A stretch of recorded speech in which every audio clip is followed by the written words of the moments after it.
감히 리사를 이길 수 있을 것 같아. 태국에선 다 보이콧이야. 요즘 미국 대학가와 클럽을 중심으로 한국 노래가 열풍이라는 게 도저히 이해가 가지 않습니다. 별로 대단치 않은 노래들인데 마이클 잭슨의 기록을 넘겼다는 얘기까지 나오고 있더라고요. 저는 중국 상해에서 태어나 현재 미국 보스턴 대학교에 다니고 있는 장매희입니다. 아버지께서 운영하시는 IT 회사 덕분에 경제적으로 여유로운 편이라 미국 대학에 기어 입학으로 들어왔어요. 사실 기어 입학이 나쁘다고 생각하진 않습니다. 학교는 돈이 필요했고 저는 우수한 교육을 받고 싶었으니 서로가 원하는 걸 주고받은 거라고 봐요. 게다가 제가 이 학교에 다니는 것 자체가 학교 입장에서는 플러스가 된다고 생각했죠. 사실 중국의 우수한 인재들을 받아들이는 건 학교 입장에서도 좋은 기회라고 생각했어요. 중국은 14억의 인구를 보유한 거대한 시장이고 세계 각국이 중국과의 교류를 원하고 있죠. 저 같은 중국 유학생들이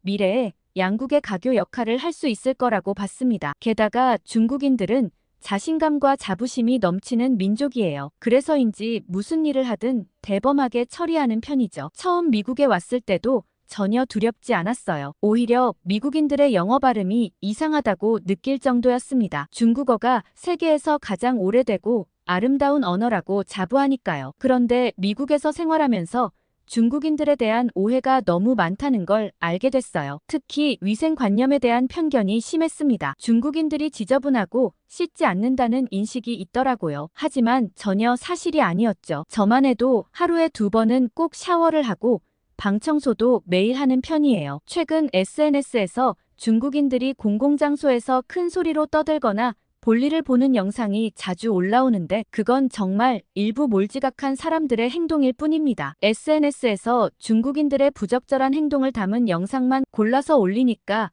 그런 오해가 더 커지는 것 같은데 아주 일부 중국인들이 하는 행동으로 전체 중국인들이 욕먹는 게 너무 속상하긴 해요. 요즘 젊은 중국인들은 대부분 매너도 좋고 깔끔한 편이에요. 물론 일부 중국 유학생들 중에는 돈만 믿고 건방지게 굴거나 예의 없이 행동하는 사람도 있긴 합니다. 하지만 그건 정말 극소수에 불과해요. 대다수의 중국 유학생들은 성실하고 예의 바른 학생들이죠. 저는 그런 일부 학생들 때문에 전체 중국 유학생들이 오해를 받는 게 안타깝더라고요. 최근에 중국에서 출시된 서유기를 모티브한 50 게임만 해도 그래요. 발매 2주 만에 전 세계 1800만 장 판매고를 올렸고 북미 8월 게임 다운로드 순위 1위를 기록했습니다. 중국 사람들을 좋아하지 않는다면서 글로벌 이용자들이 게임을 해보고는 홀딱 반해버린 거죠. 일본이나 한국의 성과와는 차원이 다른 판매량이었어요. 게임 개발에 관심이 많은 학생으로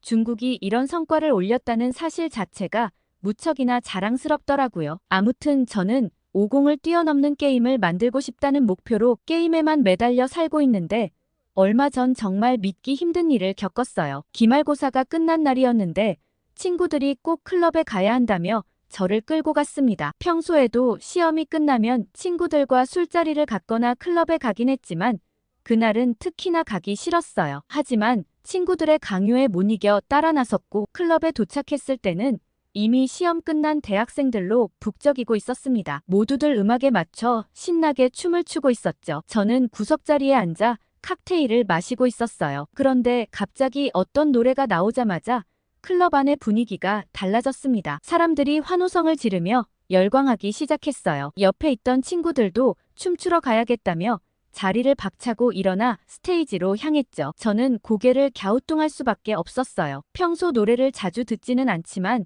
인기 있는 노래는 대부분 알고 있는 편인데 처음 듣는 노래였거든요. 도대체 무슨 노래길래 이렇게 난리인가 싶어서 휴대폰을 꺼내 검색해봤습니다. 검색 결과 한국 가수 로제의 신곡이었어요. 발매된 지 얼마 되지도 않았는데 벌써 빌보드 차트 1위를 기록하고 있었죠. 그런데 더 놀라운 건 따로 있었습니다. 클럽 안의 모든 사람들이 한국어로 떼창을 하고 있었어요. 그것도 아주 정확한 발음으로 아파트라는 단어를 외치고 있었죠. 사실 아파트는 영어로 하면 절대 저런 발음이 나올 수 없는데 말이에요. 그런데 미국 대학생들이 한국어 발음을 그대로 따라하고 있었습니다. 도대체 이 노래의 어떤 점이 이렇게 매력적인 걸까 의문이 들었어요. 한국은 노래든 드라마든 뭘 내놓기만 하면 무조건 1위를 한다는 게 정말 소름 끼쳤습니다. 혹시 불법적인 방법으로 트래픽을 조작해서 차트 순위를 올리는 건 아닌가 하는 의심까지 들 정도였어요. 하지만 클럽에서 본 광경은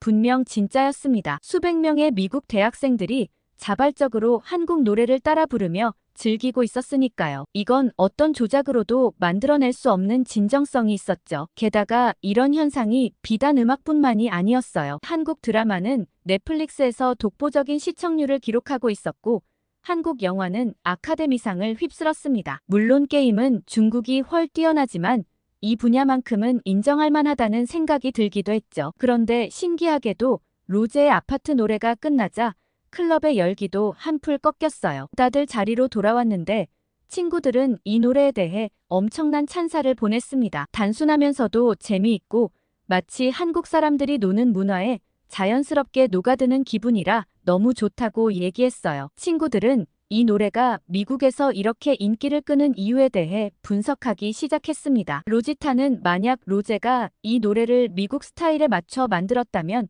이렇게 흥미롭지 않았을 거라고 말했어요. 오히려 한국적인 느낌이 그대로 살아있기 때문에 더 매력적으로 다가온다는 거였죠. 미카엘은 한국 사람들이 자기 문화를 홍보하는 방법까지 너무나도 잘 알고 있다고 감탄했어요. 예를 들어 이 노래도 단순히 음악으로만 끝나는 게 아니라 SNS에서 따라할 수 있는 챌린지부터 시작해서 게임까지 만들어냈다는 거였습니다. 그런데 갑자기 차이루이가 그건 그렇다 쳐도 로제는 좀 아니지 않냐는 얘길 꺼냈어요. 뜬금없이 로제 얘길 꺼낸 거죠. 모두들 의아해서 차이루이를 쳐다봤습니다. 차이루이는 태국 출신 유학생인데 평소에도 블랙핑크를 굉장히 좋아하는 친구였다고 기억하거든요. 차이루이는 로제가 감히 리사를 이길 수 있을 것 같냐면서 아파트 노래 자체가 전부 브루노마스 덕분이라고 얘기했어요. 리사는 그런 피처링 없이도 충분히 차트에 들 수 있다고 얘기했죠. 그런데 친구들은 리사가 솔로 앨범을 냈다는 사실조차 몰랐기 때문에 의아했습니다. 그리고 차이루이가 블랙핑크 팬이라면서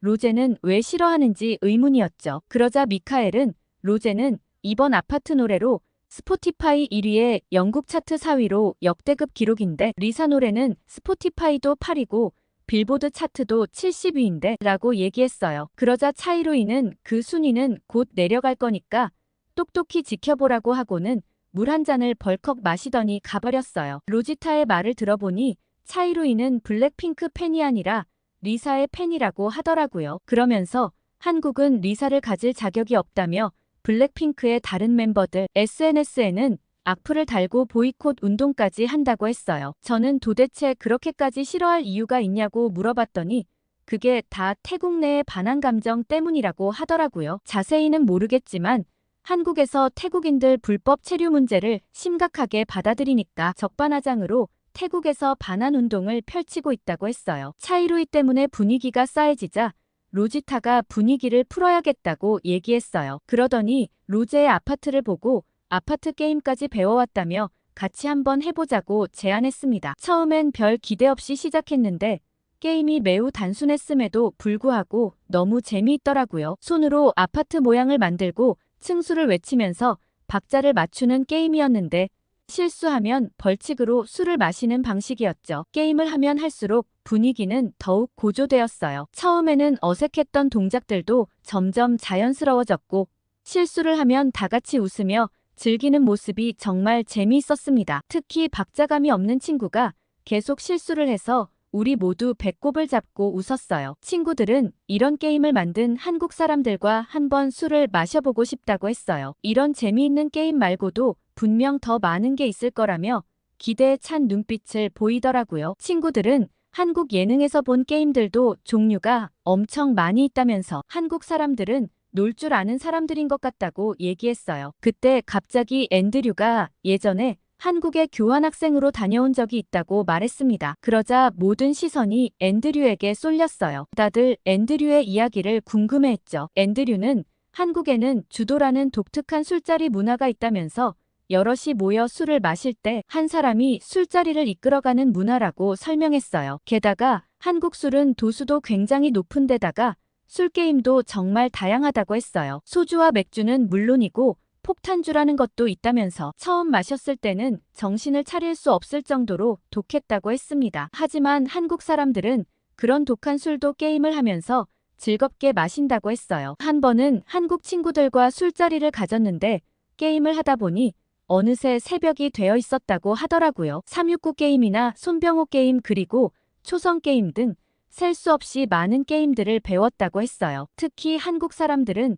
누가 술을 많이 마시게 할지 경쟁하는 게 아니라 다 같이 즐겁게 놀 수 있는 방법을 찾는다는 게 인상적이었다고 했습니다. 게다가 한국의 술자리는 단순히 술만 마시는 게 아니라고 했어요. 게임도 하고 이야기도 나누면서 서로를 더 잘 알아가는 시간이라고 했습니다. 한국 친구들은 처음 만난 외국인인 자신을 위해 영어로 게임 룰을 설명해주면서까지 함께 어울리려 노력했다고 해요. 앤드류는 교환학생 시절 한국의 술자리 문화를 통해 한국 사람들의 정을 느낄 수 있었다고 했어요. 처음 보는 사람도 금방 친해질 수 있는 분위기가 있었고 모두가 함께 즐기려고 노력하는 모습이 인상 깊었다고 했죠. 술자리가 끝나고 나면 다음날 해장국도 같이 먹으러 가고 그렇게 자연스럽게 친해졌다고 합니다. 또 한국인들은 이런 술자리를 통해 스트레스도 풀고 서로 간의 유대감도 쌓는다고 했어요. 단순히 취하려고 마시는 게 아니라 하나의 문화로 자리 잡았다는 거죠. 한국은 예전부터 풍류 문화라는 게 있는데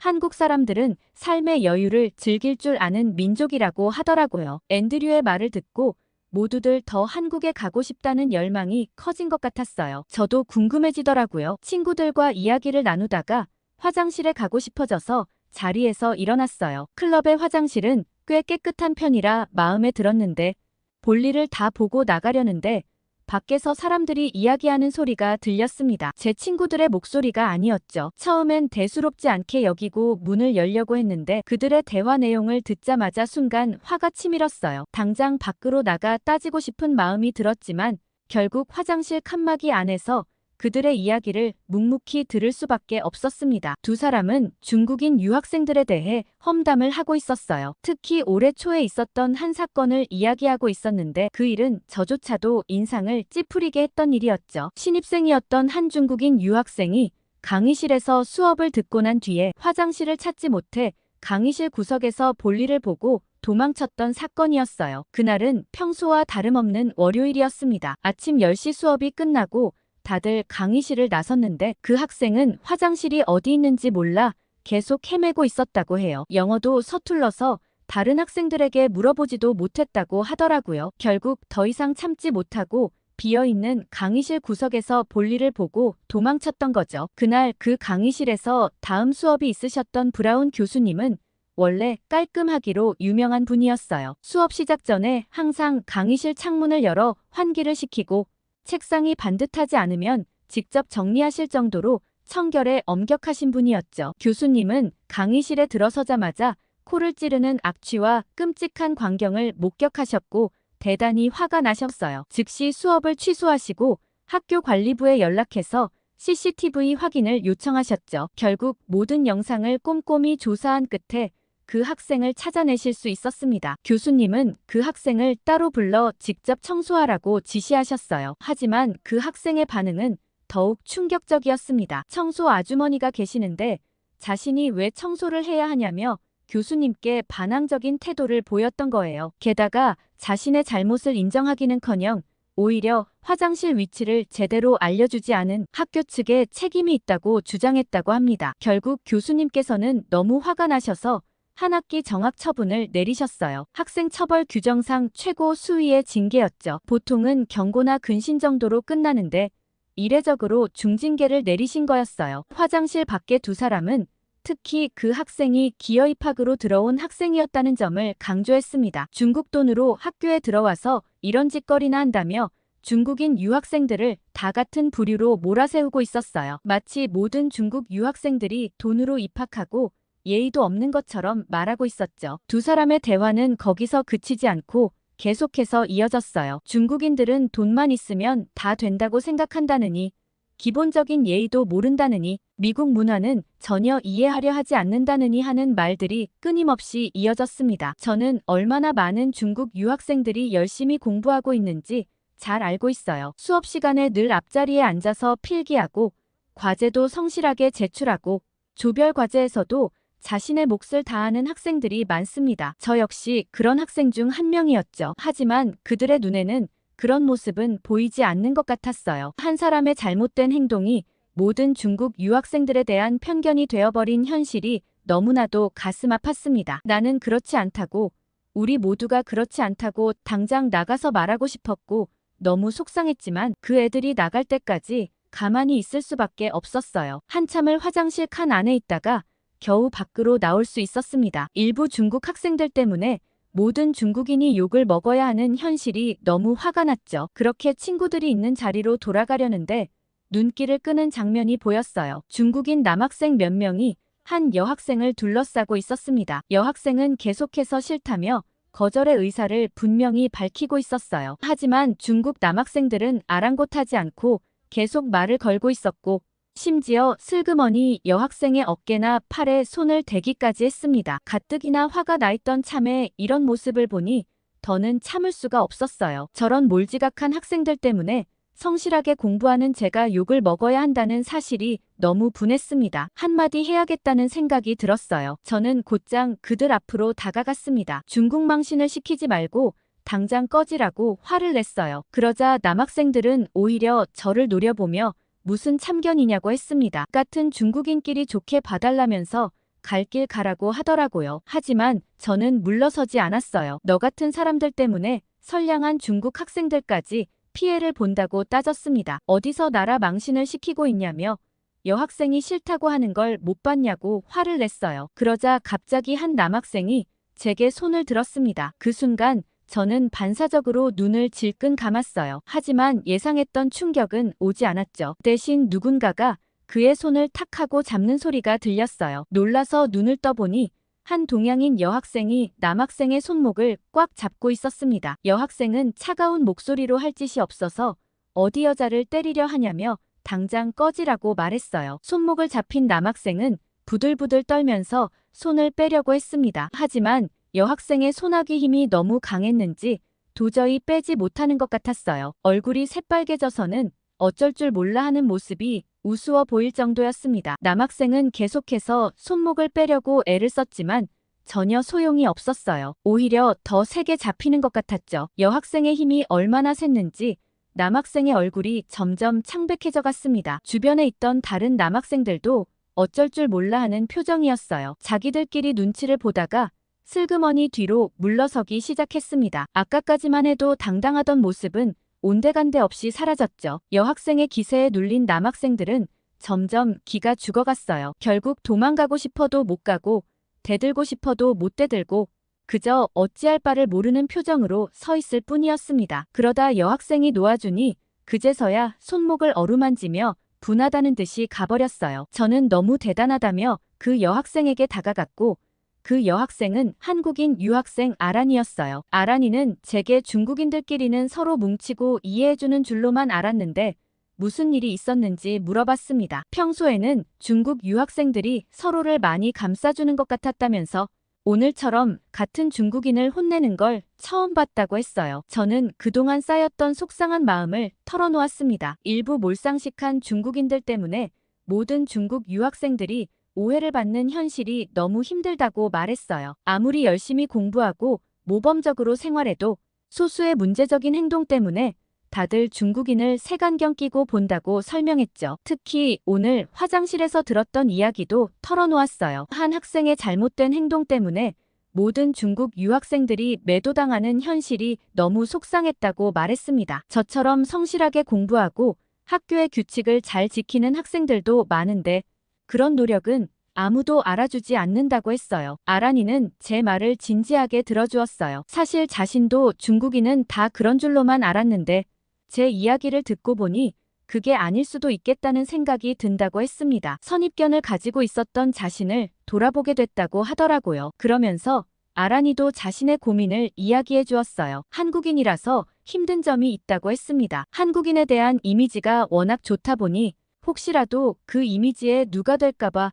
매사에 조심스러울 수밖에 없다고 했어요. 예를 들어 식당에서 밥을 먹을 때도 항상 신경 쓰인다고 했습니다. 한국인들은 식사 예절이 바르다는 인식이 있어서 조금이라도 큰 소리를 내거나 흘리기라도 하면 주변 사람들이 어떻게 볼까 걱정된다고 했어요. 도서관에서 공부할 때도 마찬가지라고 했습니다. 심지어 길을 걸을 때조차도 늘 긴장된다고 했어요. 한국인이라고 하면 다들 깔끔하고 예의 바른 이미지를 떠올리는데 그 기대에 부응하지 못할까봐 항상 조심스럽다고 하더라고요. 특히 유학을 오고 난 뒤부터 의식하기 시작했대요. 한국 사람은 이런 고민이 있을 수 있다는 게 한편으로는 대단하다고 느껴지기도 했죠. 저는 아란이에게 한국인들은 어떻게 그렇게 매 순간 좋은 이미지를 유지할 수 있는지 물어봤어요. 그건 정말 대단해 보였거든요. 아란이는 그건 아마도 어릴 때부터 받아온 예절 교육 때문일 거라고 했습니다. 한국에서는 남에게 폐를 끼치면 안 되고 사람 사이의 예절을 지켜야 한다는 교육을 매우 철저하게 받는다고 해요. 유치원에 다닐 때부터 인사 예절부터 시작해서 밥 먹을 때의 예절이나 어른을 대하는 예절, 공공장소에서의 예절 등을 배운다고 했습니다. 실제로 한국에서는 지하철이나 버스에서 어르신들께 자리를 양보하는 게 당연하고 공공장소에서 큰 소리로 떠들거나 남에게 피해를 주는 행동을 하면 눈총을 받는다고 했어요. 그만큼 예절을 중요하게 여기는 문화라고 합니다. 한국에서는 이런 예절 교육이 학교에서만 이루어지는 게 아니라고 해요. 가정에서도 부모님들이 아이들에게 늘 예절을 강조하고 TV 프로그램이나 광고에서도 공공예절의 중요성을 자주 다룬다고 했습니다. 그래서 한국 사람들은 자연스럽게 예의 바른 행동이 몸에 배어 있는 것 같다고 설명했어요. 물론 모든 한국인이 다 그런 건 아니지만 대체로 기본적인 예절은 잘 지킨다고 했습니다. 한참 이야기를 나누다가 문득 궁금한 게 생각났어요. 아까 그 남학생이 손목을 빼려고 안간힘을 썼는데도 꿈쩍도 못하던 게 신기했거든요. 도대체 어떻게 한 거냐고 물어봤어요. 아란이는 어렸을 때부터 태권도를 배웠고 지금도 계속 수련하고 있다고 했어요. 그냥 남학생의 힘을 역이용해서 손을 쥐고 있었을 뿐이라며 별거 아니라는 듯이 말했습니다. 저는 태권도라는 운동을 처음 들어봤다고 했어요. 중국에도 쿵푸나 우슈 같은 전통 무술이 있지만 태권도는 들어본 적이 없었거든요. 그러자 아란이 태권도는 한국의 전통 무술이라고 설명해 주었습니다. 아란이의 설명으로는 태권도가 단순히 싸움을 위한 운동이 아니라고 했어요. 오히려 정신수양과 인성교육이 더 중요한 스포츠라고 했습니다. 예의와 절제, 인내심을 기르는 것이 태권도의 핵심이라고 하더라고요. 특히 한국에서는 어린이들이 대부분 한 번쯤은 태권도를 배운다고 했어요. 체력도 기르고 예절도 배울 수 있어서 학부모들이 선호하는 운동이라고 했습니다. 실제로 아란이도 초등학교 때부터 태권도를 시작했다고 하더라고요. 태권도장에서는 수련 시작 전에 반드시 예의를 갖추고 인사를 한다고 했어요. 또 도복을 입을 때도 띠를 맬 때도 모두 정해진 예절이 있다고 합니다. 이런 기본적인 예절부터 시작해서 점점 더 높은 수준의 기술을 배워간다고 했어요. 아란이는 태권도가 단순한 운동이 아니라 하나의 예술이라고 생각한다고 했습니다. 발차기 하나하나에도 과학적인 원리가 숨어 있고 그 동작들이 모여 하나의 완벽한 품새를 만들어낸다고 설명했어요. 그날 집으로 돌아가는 길에 저는 태권도에 대해 자세히 찾아보게 되었습니다. 인터넷에서 본 영상들은 정말 감탄스러웠어요. 절제된 동작 하나하나가 힘이 있으면서도 우아했고 마치 춤을 추는 것 같은 아름다움이 있었습니다. 특히 품새라는 것이 눈길을 끌었어요. 정해진 순서대로 동작을 이어가는 모습이 마치 무용수의 공연 같았습니다. 거기에 파워풀한 발차기와 날렵한 손동작이 더해져 독특한 매력을 만들어냈어요. 문득 이런 태권도의 동작들을 게임으로 만들면 어떨까 하는 생각이 들었습니다. 세계의 게임 시장은 크지만 이런 독특한 무술을 소재로 한 게임은 많지 않았거든요. 태권도의 멋진 동작들을 3D로 구현하면 정말 멋진 게임이 될 것 같았어요. 하지만 게임을 만들기 전에 먼저 태권도를 직접 배워봐야 할 것 같았습니다. 실제로 수련해보지 않고는 그 진정한 매력을 게임에 담아낼 수 없을 것 같았어요. 그래서 직접 배워보고 싶다는 생각을 하게 되고 아란이에게 다시 연락해봤어요. 저는 아란이에게 혹시 배우는 도장을 한번 가볼 수 있는지 물어봤어요. 아란이는 얼마든지 괜찮다며 흔쾌히 허락해 주었습니다. 태권도에 관심 있는 사람이 있다는 게 반갑다면서 관장님께도 미리 말씀드려 놓겠다고 했어요. 며칠 후 아란이와 함께 그녀가 다니는 태권도장을 방문하게 되었습니다. 도장 앞에 도착했을 때부터 뭔가 분위기가 남달랐어요. 평범한 건물이었지만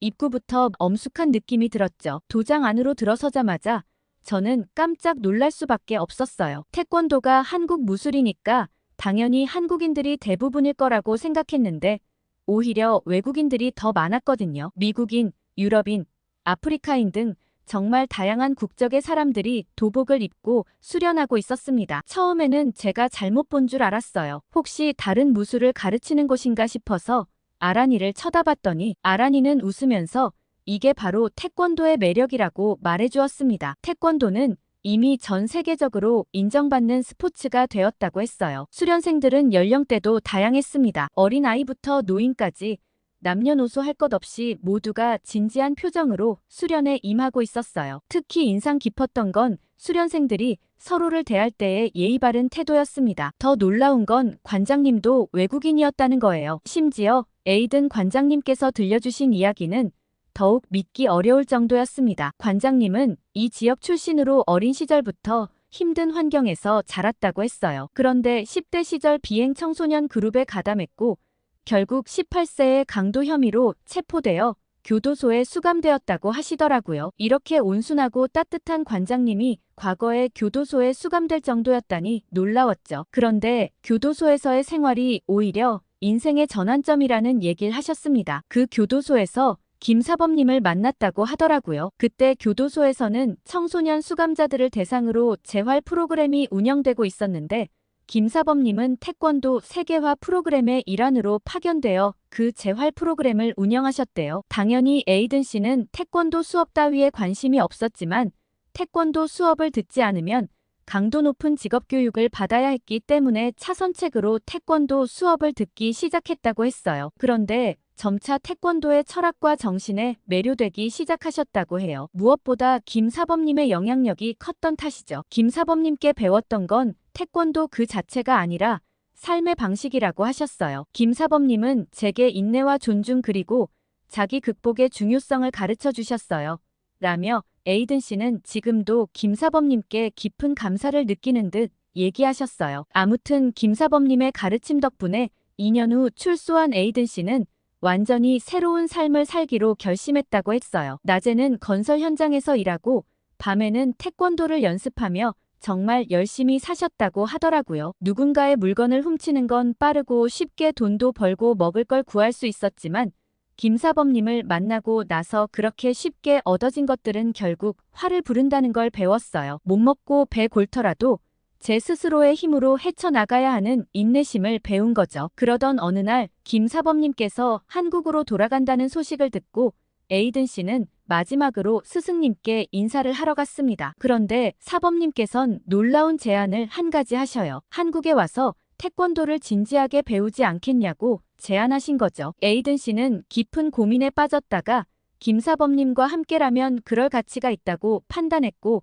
모든 걸 걸고 한국행 비행기에 올랐습니다. 그렇게 한국에서 1년간 머물며 에이든 씨는 태권도의 깊이를 배웠고 동시에 한국 문화와 정신을 이해하게 되었다고 해요. 특히 한국인들의 예의와 존중 그리고 공동체 정신의 깊은 인상을 받으셨다고 하더라고요. 그렇게 한국에서 인생의 전환점을 맞고 신체적으로 그리고 정신적으로 성장한 에이든 씨는 미국에 작은 태권도장을 열었다고 해요. 저는 에이든 씨의 사연을 들으면서 감탄할 수밖에 없었습니다. 당연히 처음에 아이들은 그저 시간을 때우러 왔지만 에이든 씨는 한국어 인사법을 가르치고 한국의 역사와 문화에 대해 이야기해 주었대요. 그러던 어느 날 아이들이 점차 바뀌기 시작했다고 했습니다. 태권도를 통해 아이들은 자신감을 얻고 서로 존중하는 법을 배웠다고 해요. 한참 얘기를 나누고 있는데 이제 막 도착한 남자아이가 관장님께 굉장히 예의 바르게 인사를 하고 들어가더라고요. 저는 저 친구는 처음부터 잘했을 것 같은데요? 라고 얘기하자 에이든 씨는 그저 웃으셨어요. 아메드는 시리아 난민 출신으로 처음에는 말도 통하지 않고 적응하기 힘들어했대요. 하지만 태권도를 통해 자신감을 얻었고 영어도 빠르게 늘어서 이제는 도장의 다른 아이들과도 잘 어울리고 얼굴도 많이 밝아졌다고 했어요. 저는 태권도가 단순히 동작만 멋있는 게 아니라 그 정신도 너무 멋있다는 생각을 하고는 그 자리에서 바로 도장 등록을 하고 말았죠. 아란이와 함께 더 성숙할 제 모습이 정말 기대가 됩니다. 오늘 중국 유학생으로부터 온 사연 어떻게 들으셨어요? 태국 팬들이 로제를 아무리 보이콧해도 세계적인 열풍을 꺾기는 어려울 것 같네요. 오늘 사연에 대해 댓글 많이 남겨주시고 좋아요와 구독 꾹 눌러주세요. 감동 필름이었습니다.